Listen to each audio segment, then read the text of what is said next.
আজ তৃণমূল কংগ্রেসের সাধারণ সম্পাদক অভিষেক বন্দ্যোপাধ্যায়ের ৩৭তম জন্মদিন উপলক্ষে ইন্দাস ব্লক স্বাস্থ্য কেন্দ্রে এক মানবিক উদ্যোগ গ্রহণ করা হয়। ইন্দাস তৃণমূল কংগ্রেসের ছাত্র পরিষদের পক্ষ থেকে হাসপাতালে রোগী ও চিকিৎসক, নার্স এবং অন্যান্য কর্মীদের হাতে ফলমূল তুলে দেওয়া হয়। এই কর্মসূচিতে উপস্থিত ছিলেন ইন্দাস ব্লকের ছাত্র পরিষদের সদস্যবৃন্দ। এছাড়াও বিষ্ণুপুর সাংগঠনিক জেলার ছাত্র পরিষদের সভাপতি আতাউল হক উপস্থিত থেকে কেন্দ্র সরকারের নীতির বিরুদ্ধে ও এসআর ইস্যুতে সচেতনতার বার্তা ছড়িয়ে দেন। দিনটি জুড়ে অনুষ্ঠান স্থলে ছিল উৎসবের আমেজ এবং সামাজিক দায়বদ্ধতার বার্তা। আপনারা জানেন আজকে আমাদের প্রিয় নেতা বাংলার যুবরাজ অভিষেক বন্দ্যোপাধ্যায়ের জন্মদিন। সেই উপলক্ষে গোটা বাংলা শুধু নয়, গোটা ভারতবর্ষের বুকে বিভিন্ন প্রান্তে, বাংলার প্রত্যেকটা প্রান্তে প্রান্তে আজকের এই দিনটা তৃণমূল ছাত্র পরিষদ সহ গোটা বাংলার মানুষ কিন্তু বিভিন্ন রকমভাবে উদযাপন করছে। একই রকমভাবে আজকে আমরা বিষ্ণুপুর সাংগঠনিক জেলা তৃণমূল ছাত্র পরিষদের পক্ষ থেকেও আমাদের জেলার বিভিন্ন প্রান্তে বিভিন্ন ধর্মীয় স্থানে তার দীর্ঘায়ু কামনার জন্য পূজা অর্চনা হয়েছে। বিভিন্ন সামাজিক কাজ হয়েছে, কোথাও বস্ত্র বিতরণ, কোথাও বাচ্চা ছেলেদের পোশাক বিতরণ, কোথাও শীতবস্ত্র প্রদান।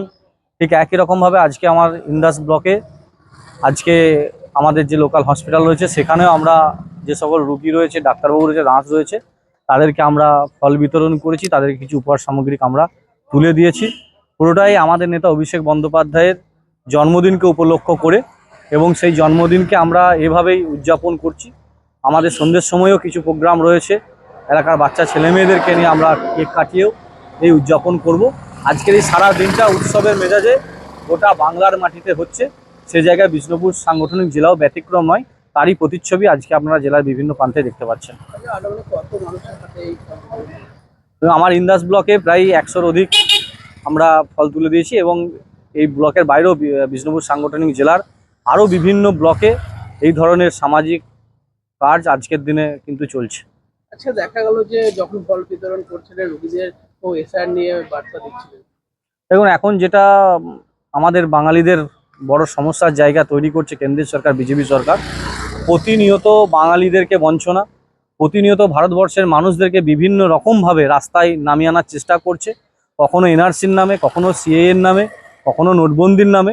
এই বিজেপি সরকারের মেন কাজই হলো ভারতবর্ষের মানুষকে ব্যতিব্যস্ত করে রাখা, তাদের জীবনকে অতিষ্ঠ করে রাখা। ভারতবর্ষের মানুষ প্রতিটা সময় লাইনে দাঁড়াবে, আর বিজেপি তারা আস্তে আস্তে আমাদের দেশটা বিদেশিদের হাতে বিকিয়ে দেবে, এই তাদের চক্রান্ত। তাই একই রকমভাবে এই বাংলাতেও তারা এসআইআর করছে, যাতে বাংলার মানুষ তাদের ভোট অধিকার সঠিকভাবে দিতে না পারে, আর তাহলেই তারা এই বাংলায় ক্ষমতায় আসার একটা সুযোগ পাবে। এই দিবার স্বপ্ন তারা দেখছে। তাই আমরা এলাকার মানুষকে সচেতন করছি আজকের দিনে তো, যে আপনাদের আতঙ্কিত হবার কোনো জায়গা নেই, আপনারা কেউ হতাশ হবেন না। আমাদের নেত্রী মমতা বন্দ্যোপাধ্যায়, আমাদের নেতা অভিষেক বন্দ্যোপাধ্যায় রয়েছেন, তারা পূর্ণ আস্থা দিয়েছেন, সর্বসম্মতভাবে বাংলার প্রত্যেকটা মানুষের পাশে থাকবে। বাংলার একটা ভোটারেরও নাম বাদ যাবে না, সেই বার্তা, সেই সচেতনতাও আজকে আমরা আজকের এই দিনের মধ্যে মানুষকে দিয়েছি।